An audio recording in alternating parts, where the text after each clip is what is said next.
Israel has started a new phase of its war in Lebanon, targeting branches of a bank it accuses of helping to finance Hezbollah. There were a series of airstrikes across Lebanon overnight. This video from Sunday night shows a multi-storey building in southern Beirut collapsing after being hit.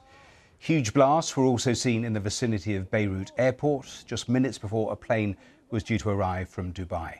The Israeli military issued 24 warnings in less than an hour, which caused widespread panic, according to the UN's envoy to Lebanon. Well, these pictures show more of the aftermath of just some of those strikes. In a social media post, Israel's foreign minister posted a picture of the Lebanese capital, describing it as Beirut in flames.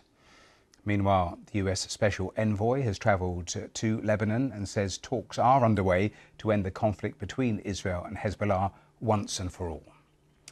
Well, let's start this hour by hearing from our correspondent Jonathan Head. He's in Beirut and has been telling us about the impact of those Israeli strikes on the banks in Lebanon.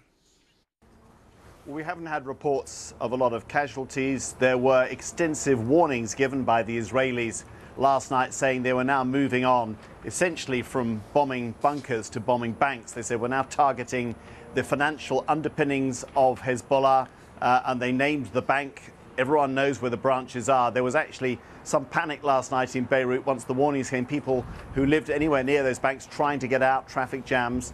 And we haven't heard of large-scale casualties, but we have seen a lot of destruction. Buildings sort of on their side. I mean, some of the damage looks like what you'd see after an earthquake.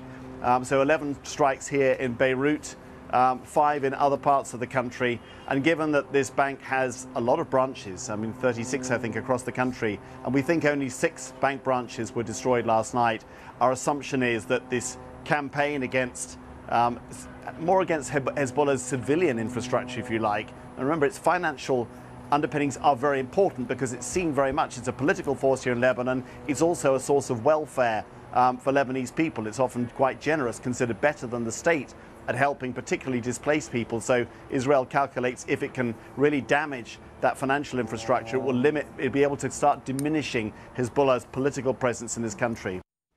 Jonathan Head. Well, the US Secretary of State Antony Blinken is heading back to the Middle East today. Our correspondent Jonah Fisher has been explaining what he may hope to actually achieve in this visit. Well, this will be the 11th time he's come to Israel since the start of this most recent war. So obviously he will have a considerable amount of work to do. I think the hope is, and the word that has been expressed in Western countries following the killing of Yahya Sinwar last week, the Hamas leader, is that there might be a potentially an inflection point, a moment in which perhaps moods and hearts might have changed, and it might provide some sort of opportunity for Israel perhaps to declare a victory in Gaza and perhaps look again at possibilities of negotiations and a ceasefire.